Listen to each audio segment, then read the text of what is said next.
From Beetleborgs to Beetlejuice, nerds like a lot of things, but there's something they love above all else, and that is correcting people. This is Actually. Joining us today, we have a special tag team episode of Actually. Two teams of two squaring off against each other. In one corner, we have Nwadiwe. Let's go. I'm ready. I'm amped up. And his teammate, Brodie Reed. What's up? I'm not ready, but I'm going to let Iffy carry the team. All right. And in the other corner, we've got Dani Fernandez. More like double D, actually. And why would that be double D? Because we also have Danielle Radford. That's right. 2 Danielles for 1. Pew, pew, pew, pew, pew. Double your trouble. Many of you played before. Brodie, you're joining us for the first time. But Yes. if you're like Brodie out there and you are also joining us for the first time, the game is very simple. I have here a stack of incorrect statements about all kinds of nerdy shit. It's up to these folks to find what's wrong, buzz in, and correct me. But the corrections must be preceded with the phrase, actually. If they don't, I won't give them the point. And you can interrupt me whenever you want. As soon as you hear what's wrong, feel free to buzz in. I think we're probably good to jump right in. So the way this will work with the tag team, either of you can buzz in for the answer. So you can share your knowledge, and you'll be sharing your points on your team. So double the brains to get your way through this game. Let's go ahead. Here's our first statement. In Dune, space travel is only possible because of guild navigators, strange alien beings with elongated heads, blue eyes, pulsing temples, and ululating voices. These creatures use spice and a limited sense of prescience to safely navigate ships through the dangers of space. Everyone's buzzed in, but Iffy beat out Dani. So Iffy and Brodie, I guess either of you can answer, whichever one of you thinks is you're more confident you have the right answer. I just have one question. Is this a true or false question? Is that what's going on? I'll show you how it works. These are all false. Actually, they don't need spice to navigate. It's just that sense of that pressure. You know, the word you use for knowing stuff. No, that's incorrect. That's not what we're looking for. We'll go to the double Danis. I'm gonna let you take it, Radford. Okay. Actually, they don't naturally have blue eyes. They only have blue eyes if they're using spice. They do have blue eyes from the spice, but I didn't say that they naturally had that. A good guess and true, but it doesn't disprove what I've said here. Actually, they're not like aliens. They're humans. That's correct. Wow.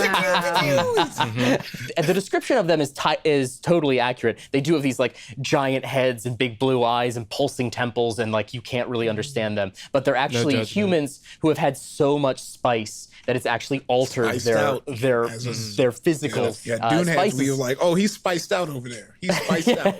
Yeah, you know when you're in the club and you see someone and it's just hey, I don't know. He's spiced out. Oh, we got spice service.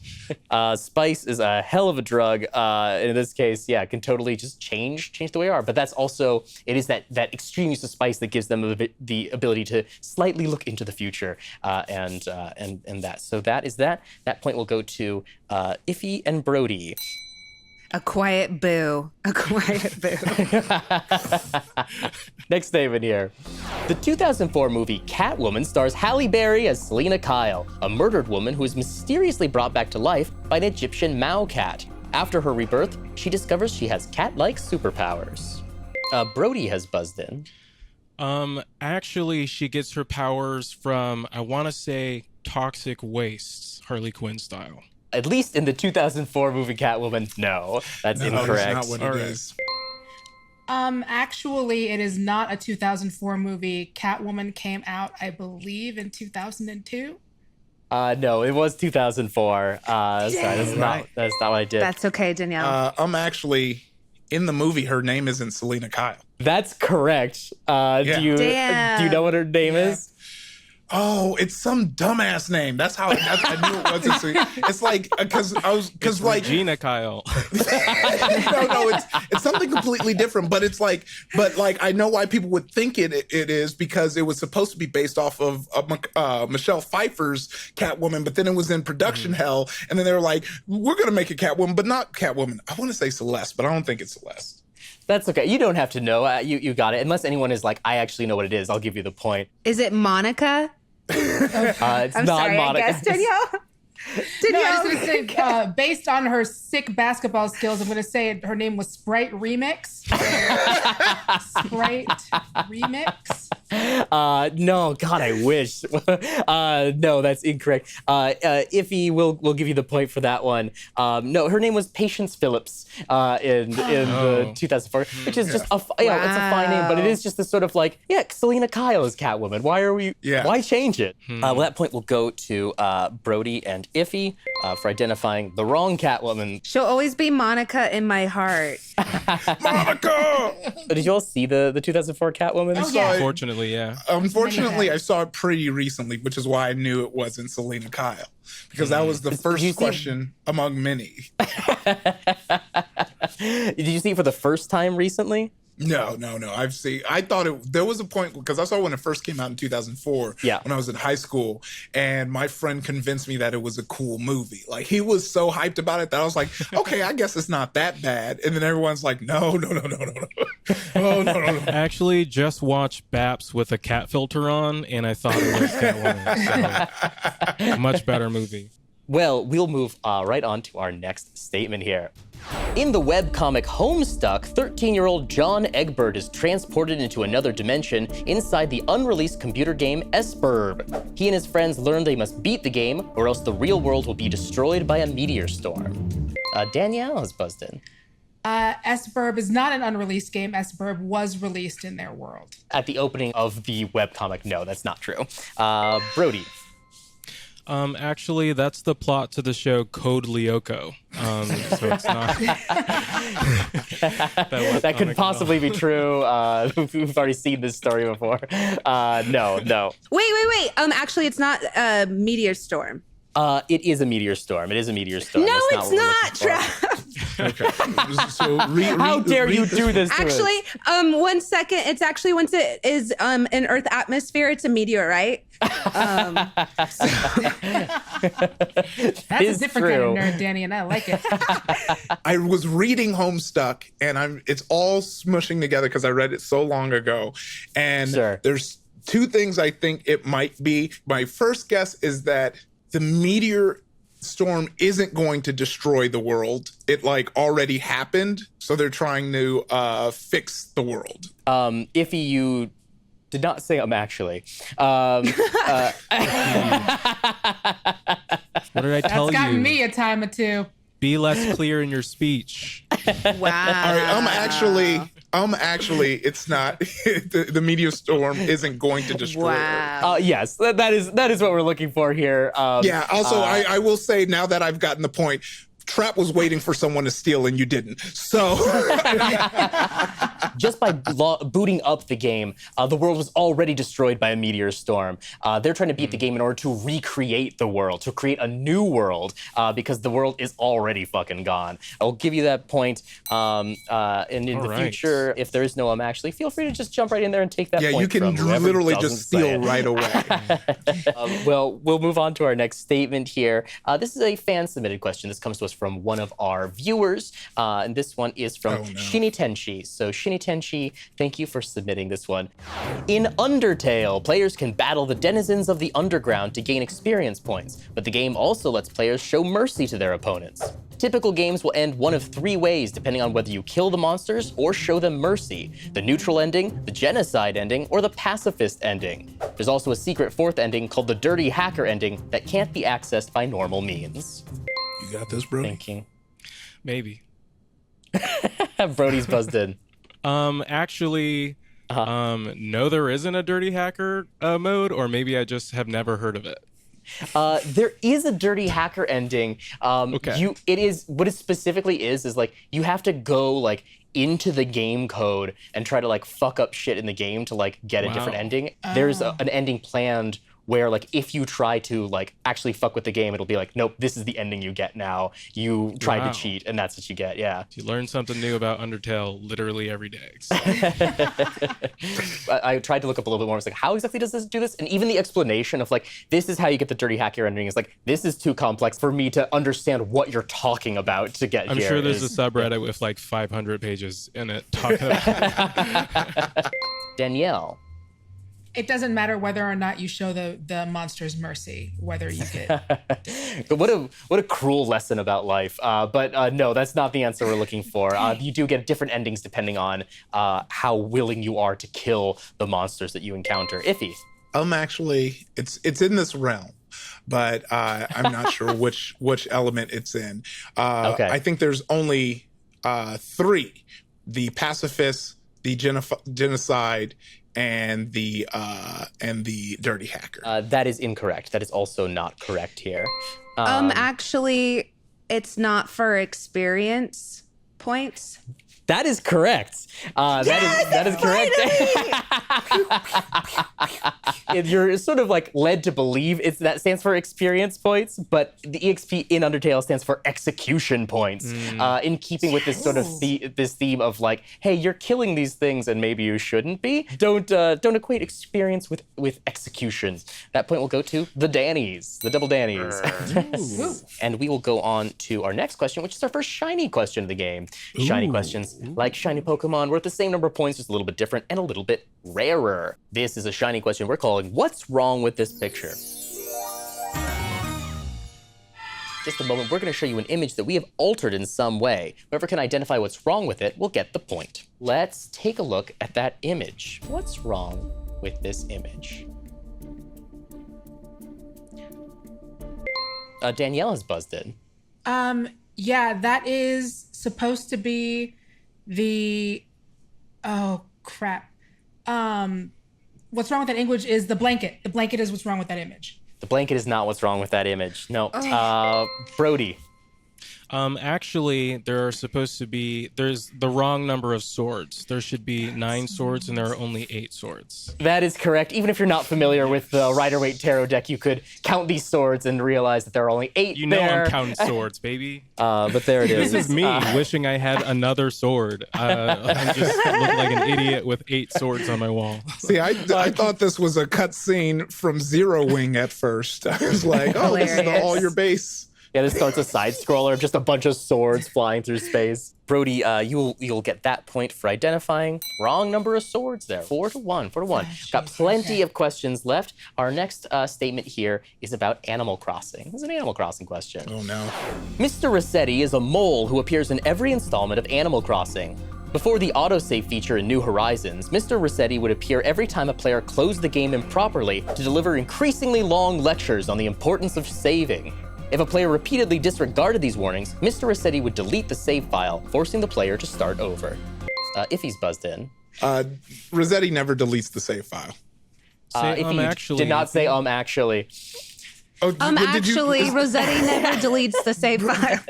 That is correct, Dani. Brodie, you could have That's what you stolen get. from me. That's what you get. Brody, what were you? You were Don't too put this busy on me. saying a joke Don't to put steal this it from on me. I've been carrying this could have team been ever since the sword question, okay? This could have been a smash back, a put back, but you were too busy getting your goofs and gags. We're gonna have a call later about teamwork, okay? Jesus Christ. They're falling apart out there. There's always the team one. dynamic. Good instincts, Danny. Good instincts, Danny.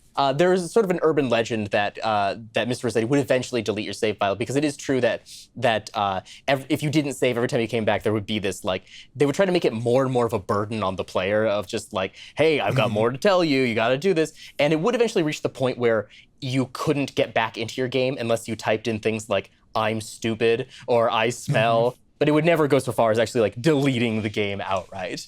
That's hilarious. So that's that. I should It is check on kinda- my Animal Crossing villagers because Yeah, it's a wasteland now. It's Lord of the they're Flies. dead. now. I think. Yeah, I think they might have starved. It's been a while. Yeah, it's probably all roaches in my place. It is like crazy to think about like how many just abandoned Animal Crossing islands there are out there. Just like it was this thing of like, it's like, oh yeah, I'm making it perfect. I'm setting things up just the way I want, and the number that have to have just been like months now of just lonely so many animals. rotten peaches on my island. Yeah, no one's coming through the airport. Supplies are running low. Well, that point will go to the team Dani scooping it from Iffy, who did not say actually. We'll move on to our next statement here. In Disenchantment, elves come from the hidden village of Elfwood in the Enchanted Forest. All the elves have vaguely descriptive names ending in O, including Shako, Weirdo, Superviso, Levo, and Returno. Brodie's buzzed in. Actually, all of the elves have an O for the last name except for one of them. You're maybe close enough. I'll give you the point unless someone can tell me there are actually two elves that don't have a name ending in O. So I'll give you the point unless someone can tell me the name of one of those two elves that doesn't end in O. Actually, Survivo doesn't have an O at the end. It just spells it like French style, like E-A-U-X. No, that is incorrect. That's not what we're looking for. Dani, you want to take a stab? Whatever. Or you don't have to. If you don't want to. I'm going to say Kevin. That's a great Kevin's actually like my go-to like idiot comedy name, where if I need a character who's just like, who's this idiot kid who can't get anything right, so I was like, Kevin. It's got a nice like, it's got a good vibe to it. I don't know, it's not Kevin, so we will give that point to team Brodie, team Iffy. There are two characters. There's Brodie. Pops, and it's sort of like Papa Smurf kind of thing. Pops and Kissy. Pops and Kissy do not end in O. Those are the two elves. It pays to watch one episode of a show, you guys. Seriously, right? I think I watched Motto. one episode. Anytime you have characters like that, it also like, you know, you're sort of forced to ask like, when do they get named? Is this this a self-fulfilling prophecy where it's like, I'm gonna name you Levo and you're gonna leave, or is it like well, this guy leaves a lot, we gotta name him Levo? I always think that with Edward Enigma. I'm like, Yeah, wow, really thank letting you. us know.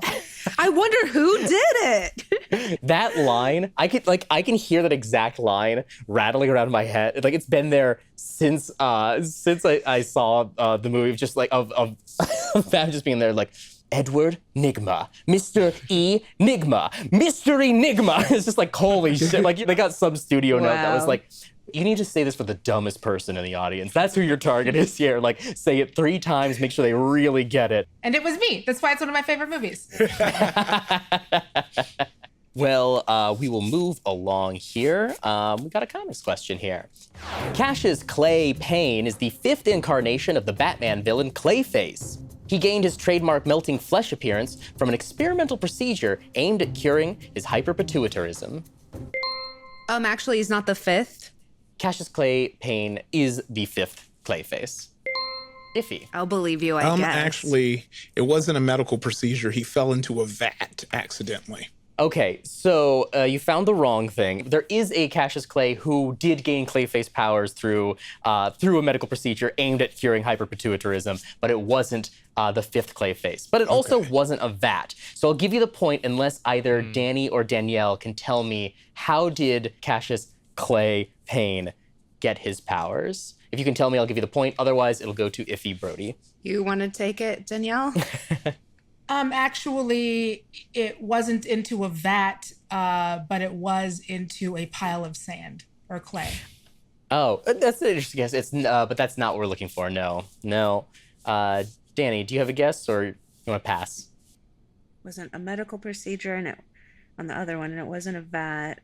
So Those are the only things that give you superpowers. no, Yeah, exactly. that's So many gods. bats. Call it People leave Batman. bats. Gods and lightning. Bats fucking everywhere.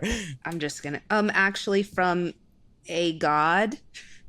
A good guess. They're like kind of like rolling through like, what gives people superpowers? It Look, is you're not, in DC.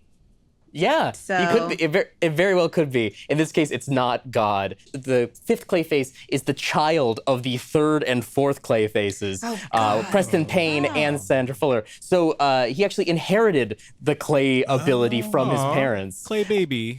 Clay baby. Clayby. Clayby. Oh, we got there. We'll figure it out. it kind of makes you believe in soulmates, right? If those two Clayfaces can meet each other, that gives you something to talk Soilmates. about, right? Hey. Shit, we're on fire. Minus 2 points. Minus 2 points for that. That's right. Iffy's team gets a point for finding the right answer, but minus 2 points for saying soil mates. So that is that. Yeah, it feels like what are the chances of two protoplasmic clay people like meeting each other? In Gotham, it's got to be like 1 in 50, right? That's true. Like you never know in these cities where it's like, oh, everyone's got superpowers. This place is lousy with superpowers. They didn't meet on Grindr, but they did meet on. I know. What are you gonna do, Brodie? Where are you going with this? What are those cement mixers? They met on cement mixer. Mixer. Okay, just take away half of our points. If that's okay.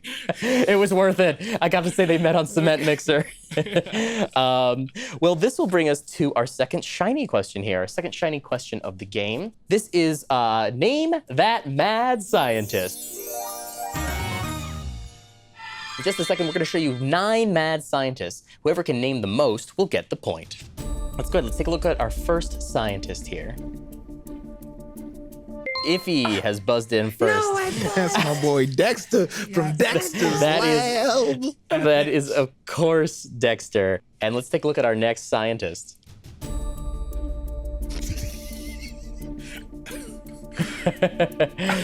Brodie's buzzed in. That's Dr. Dishes. He's always doing the dishes with his kitchen gloves. He destroys dirt germs and dirt. I like the character, but that's not who he is. The Danis, any, you want to take a swing? Professor Dad.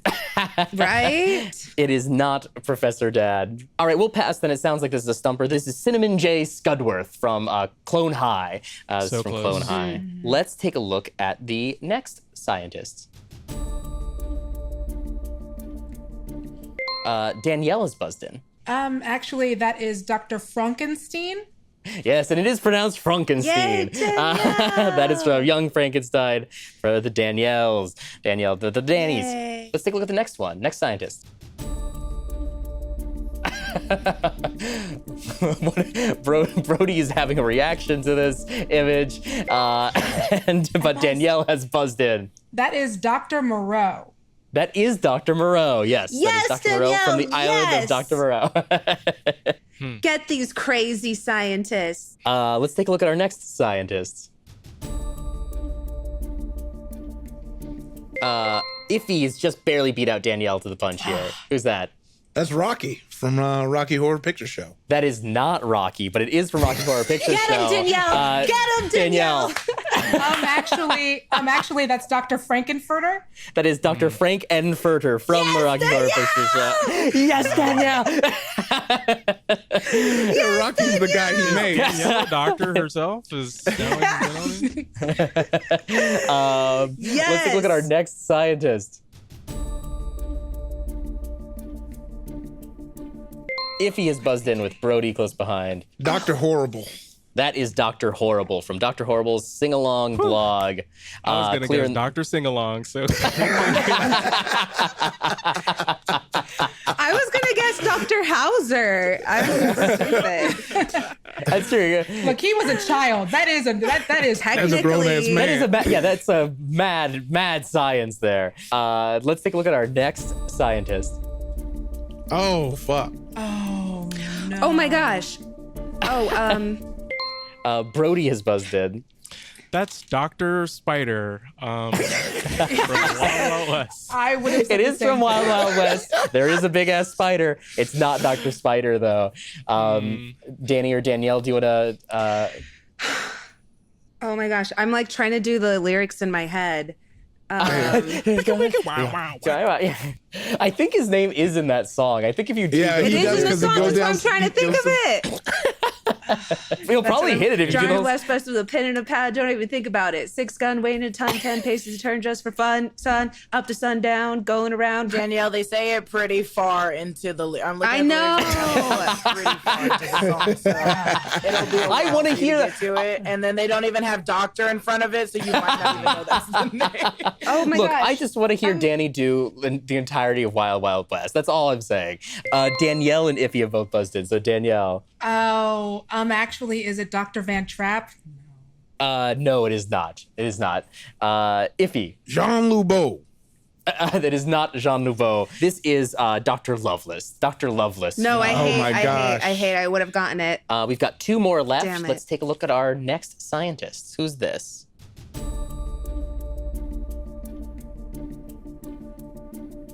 Oh, sorry. Iffy and Dani have both buzzed in. Dr. Lars. It is not Dr. Lars. I Edison. thought there was going to be more name there. Ingleford. Lars Ingleford. No, that is incorrect. Dani, do you know? I accidentally buzzed in, but Oh, okay. Danielle, if you know it, am I allowed to give it to her? Sure. But Danielle's She like, don't throw this doesn't. at me. No, I don't know this one. Come on, Okay. Brodie. I remember the name Okay. of his sons, which is Edward and Al. Right. Doctor.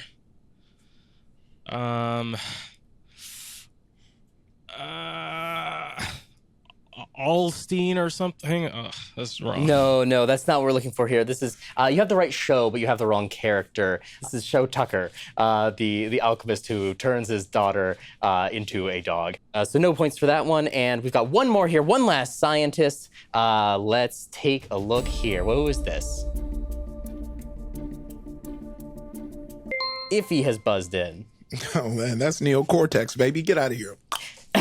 That is Dr. Neocortex. That will go to Iffy. That means that both teams identified 3 scientists here, which means they'll both get a point for this shiny question. Yeah, there they all are. Look at that fine crew. Not a lot of women in this STEM program, huh? Yeah, wow. Or maybe they're not mad. Maybe, they actually have Yeah. their shit together. They're not I like that version. I just want to say, if I Yeah. had gotten through all of the Wild Wild West theme song, I would have gotten to Loveless eventually. That is true. That is true. Well, we will move on here to our next statement.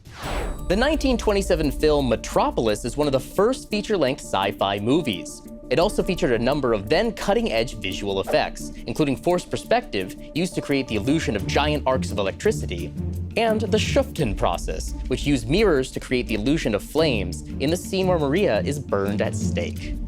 Thoughtful Iffy. Actually, that technique wasn't used in the scene where Maria is burned at the stake. That is correct. Dang. So I'll give you the Wow. point unless either Dani or Danielle can be a little bit more specific there. Actually, it was fire.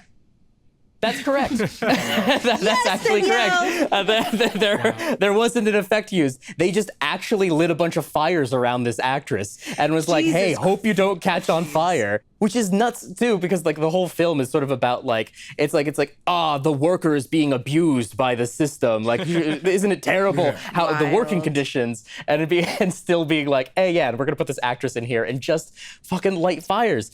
In fact, her dress catches on fire in that scene when they were shooting it.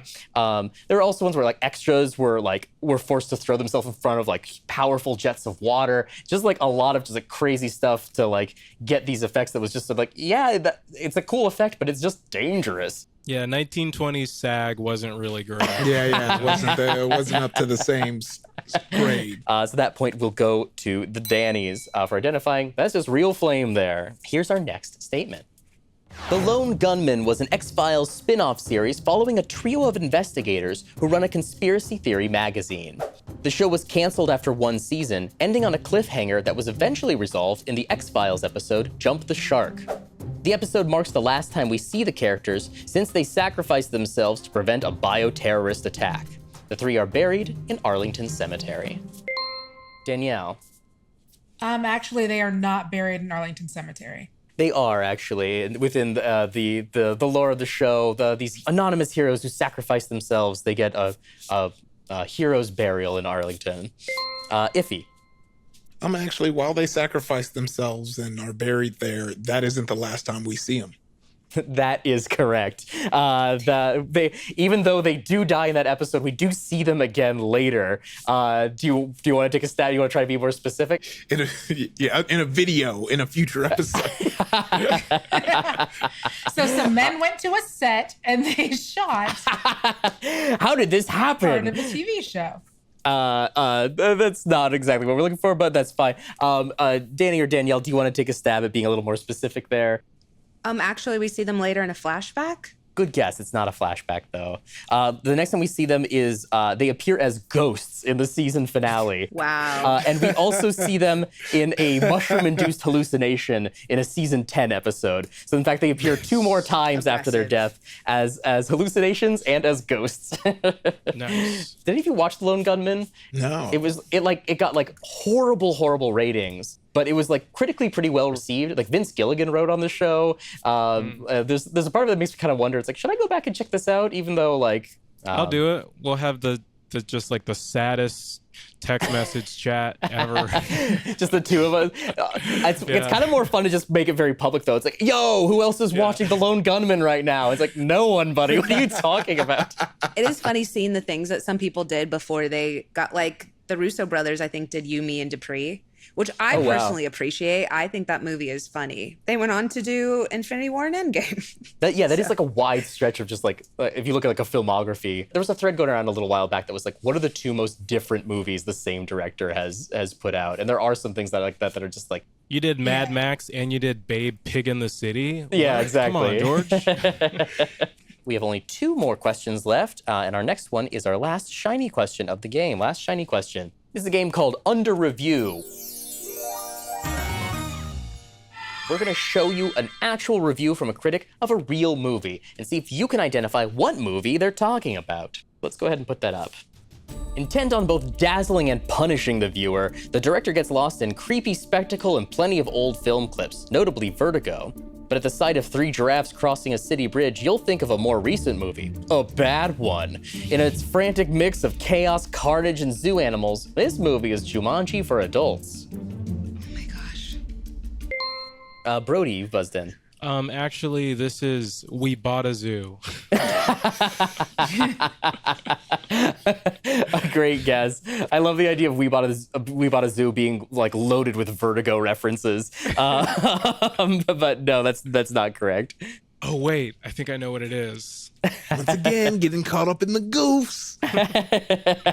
I'm going to text you, Iffy. Oh my gosh. Oh, that's supposed to help? That's supposed to... So, hold on. I got a second text. Dani or Danielle, do you want to take a stab? Actually, Donnie Darko. No, it's not Donnie Darko. Iffy, did you want to take another stab or want to pass on this? Hoo-wee. It's probably not the one, I'm guessing. Yeah, no, I definitely thinking that. Actually, is it Cloverfield? It's not Cloverfield. No. Dani, do you want to take a swing? I was going to say Carnage. Damn it. Is it San Andreas? Oh, that's an interesting guess too. No, it's not. We'll go ahead and call it. Weirdly enough, this is a review for the movie 12 Monkeys, which is like there's like one scene of giraffes and something this guy's like, it's like freaking Jumanji for adults. It's like, did you watch any other part of the movie? There's things you can like pick out from here and be like, oh yes, he's talking about 12 Monkeys, but it's nuts that he was just like, oh, 1, I hate Jumanji. That's a bad movie. 2, this is just Jumanji all over again. Very strange review, very odd review, but that is what that is. No points for that one, but this will bring us to our final question. And what is our point spread as we come to the end here? 8-4. All right, so pretty locked up here, but of course, our last question, as always, concerns real-life skills, so it is perhaps the most important question of all. Ah, damn, your device just died for good, but don't throw it out. Remember, AA and AAA batteries can be thrown in the trash, but all rechargeable batteries, 9-volt batteries, and button cell batteries should be specially disposed of. Actually, you can't throw AA or AAA in the trash either. That's correct. Yeah, recycle your batteries. They're full of all kinds of hazardous materials and fire risks, and and there's stuff you can recycle too. Don't just throw them out. Remember to recycle your batteries. That will give you another point to the Dannies, making our final score 8-5. That makes Team Iffy Brodie our winners for this episode. Yeah. Wow. Yeah. I'm currently undefeated. It's great to be here. And now I'm going to retire and never full of his power moves. It's like, cool, I won, and now I'm leaving, and no one can ever take the crown from me. Goodbye. Thank you very much, everyone. Absolutely. Well, that is it for this episode. Thank you all for playing with us. Thanks for joining us on this tag team showdown. And thank you for watching. Join us next time for even more pedantic corrections here on Actually.